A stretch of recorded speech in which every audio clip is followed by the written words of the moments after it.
the things that are important to me in our relationship at the moment changed. Because there were things that were important to me in the relationship in the beginning of our being together. But it's been a couple of years and I've changed and I've evolved. And I was just wondering, like, has it changed over the years? And I think some of it has changed. Yeah. Well, I'm really curious to hear because there were some of these things that I think might have changed and some that I was like, what am I going to put in the top 5? And there was a couple of things that got left out that might need to come back in at times. And in some ways 5's not enough, but I think it also meant to say, actually, what's important right now. So. Yeah.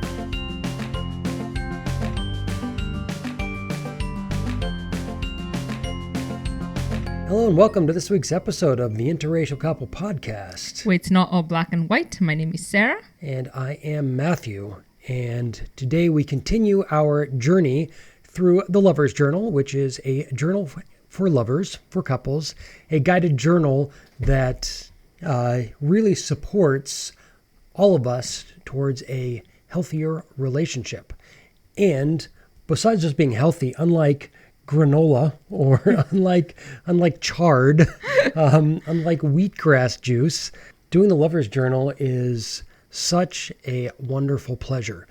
But before we get going in this week's episode, I want to say we have now been doing the Interracial Couple podcast for well over a year. We're about a year and a quarter in, and we just recently surpassed 6,000 downloads and listens, which is super exciting.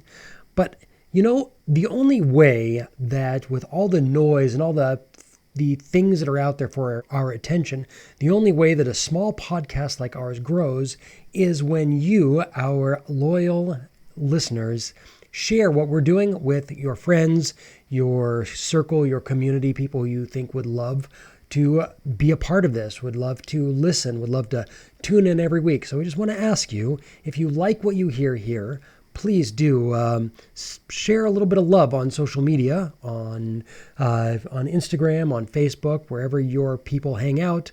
Share a link, let them know what we're doing, and invite them to subscribe to the podcast. If you haven't yet subscribed, make sure wherever you get your podcasts that you subscribe. Yeah, and we appreciate you a lot for doing that. We really, really do. It is our honor every week to show up and be a part of your lives, and in that way, you too are a part of ours. So thank you. And we're going to dive into week 14 of the Yes. Lover's Journal. All right. So why don't you kick us off with a quote, Miss Sarah? All right. Nothing good ever comes of love. What comes of love is always something better. It's a little cheesy. It's a little cheesy. But that's good. So, you know, there's always room for a little cheese, a little extra sauce on your love life. I know, and love is cheesy, you know? It certainly can be. Especially like early on love is, yeah, it's cheesy. I remember we had not even kissed and you came over to my house and you were like, hey, I'm outside. And I remember giggling like a little girl.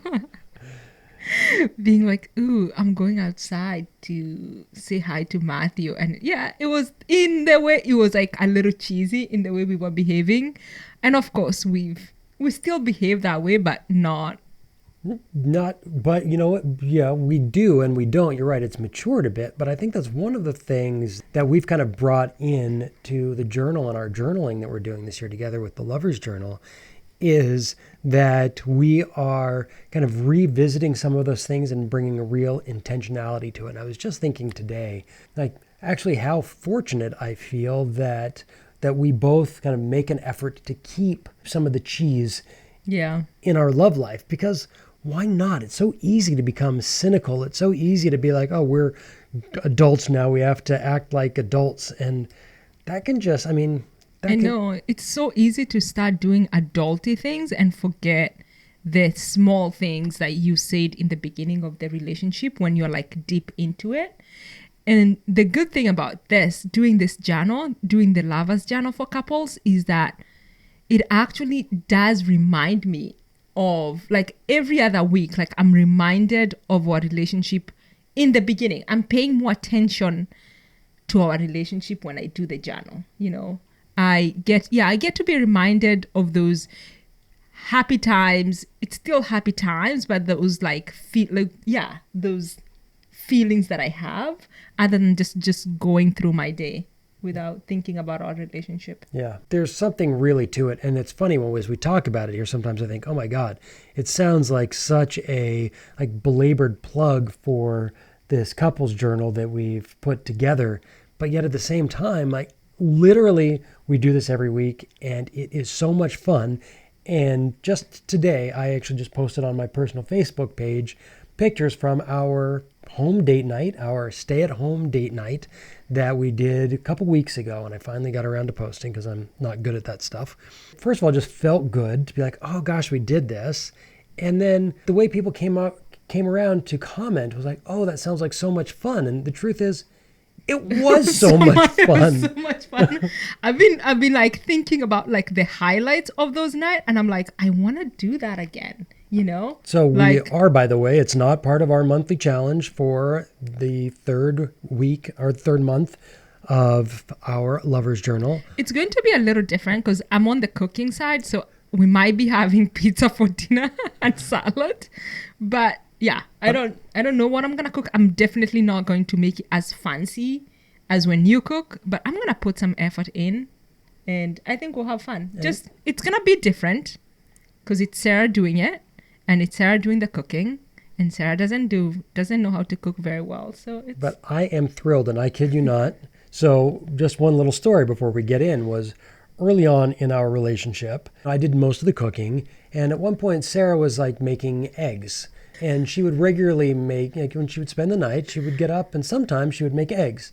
And she burned the shit out of these eggs. I mean, not like burned, but just cooked them to rubber. High heat, fast cook, rubber eggs. And you know what?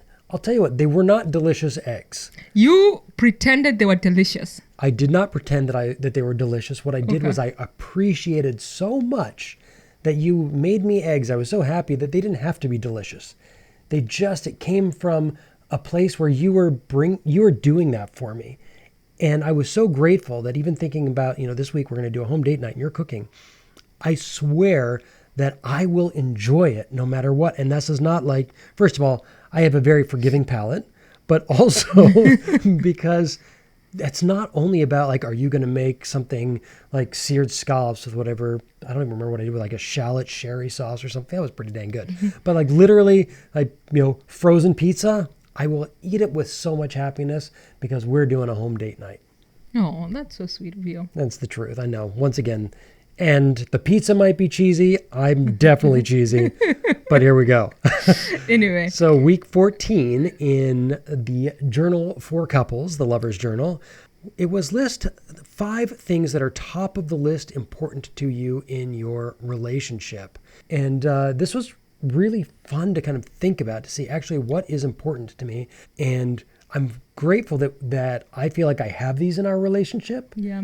There are times when we have more of this and times when we have less of it, and I think that's perhaps normal, but to just bring awareness to it and to bring this conversation around it, because this stuff you probably all know, but when we share it, there's something that shifts. And when I was doing it, I was thinking, has the things that are important to me in our relationship at the moment changed? Because there were things that were important to me in the relationship in the beginning of our being together, but it's been a couple of years and I've changed and I've evolved, and I was just wondering, has it changed over the years?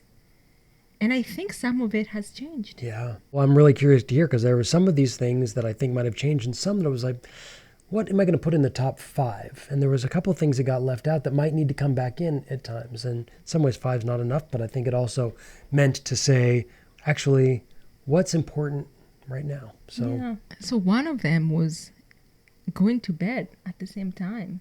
I really enjoy going to bed at the same time. And because if we go to bed at the same time, we get to cuddle, we get to read together. And that just makes me so happy when we go to bed at the same time. And I was like, I'm going to request that, because we almost have the same schedule. We don't have to wake up at the same time, but we usually do. Mm-hmm. And it's just so fun to go to bed at the same time and read and cuddle and just be. Well, if that's number one. Holy moly. I guess I'm going to bed. You know what time I'm going to bed tonight? The time you go to bed tonight. But isn't it fun to go to bed at the same time and do those things together? Absolutely. There's some charm to that. Well, that's really very kind of like lighthearted and fun and kind of a challenge. My number one was very different. Which is? Very, very serious, as many folks know I can be. Trust. But giving and being given trust and being given the benefit of the doubt. That's really important. Like, I need to be given the benefit of the doubt. That's really important because I do know that I make mistakes, and as you know, as a professional creative, as an artist, the only way to get better and improve as an artist is to make mistakes. Yeah. And in relationships, we kind of have this thing of, you may not make mistakes, right? Because if you do that, I'm going to be angry. You should know better, right? Or whatever those things are. And I feel like that's just so important that I know that I can be given the benefit of the doubt. And that's really good, that my intentions in our relationship are actually to like create the best space for both of us. And sometimes it might seem totally counterintuitive or whatever. So that's my top of the list. That's a good one. Yeah. I'll definitely remember not to give you a hard time when you make mistakes and give you the benefit of the doubt. All right, then I guess I'll be going to bed whenever you go to bed. My second one was doing things together. And those things, I was like walking, which we do every day, hiking, walking out, doing things together as a couple, fun things to do together. Yeah. Okay. Interesting. Because I have to say why I wrote that. We do go on a walk twice a day together. And those have become like the highlights of my day. Like just breaking my work day with going on a walk. It's just like enjoying nature outside. It's not long. It's half an hour.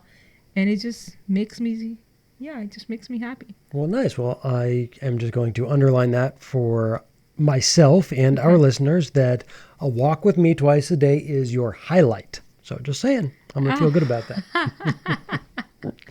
I am also going to continue my serious streak. While you're on such a nice, lighthearted, loving streak, I'm going to continue my thrilled brow streak with forgiveness and not holding on to grudges. Yeah, that is important. I think so important. That was one of the things that we promised ourselves at the beginning of our relationship, was like, we forgive each other and we forgive ourselves. I got to say, and I'm just going to say this for like everybody else, I think everybody or almost everybody new in a relationship will make that. Like, let's be kind to each other. Let's forgive each other. Let's not hold grudges. Like, that's pretty easy to do when you've got dopamine and all sorts of like good chemicals going on and you're just like, oh, everything's perfect. That's hard to continue with. It is really hard because I think it was like 2 days ago or something, and I did something and it was not great. It was shitty. And I came and I just remember like dreading, like being like, you know what? That was not nice of me. Like, I need to apologize. And I came and I gave you a hug you were like standing in the kitchen and I hugged you from behind and I was like, I'm really sorry. And do you remember this? And you started laughing. And you were like, I just didn't expect that. I was like, just don't laugh. Like, it's really hard for me to do this in this moment.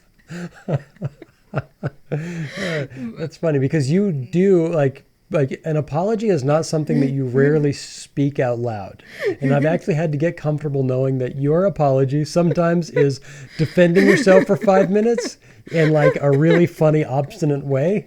And I'm like, oh, that's her way of saying sorry.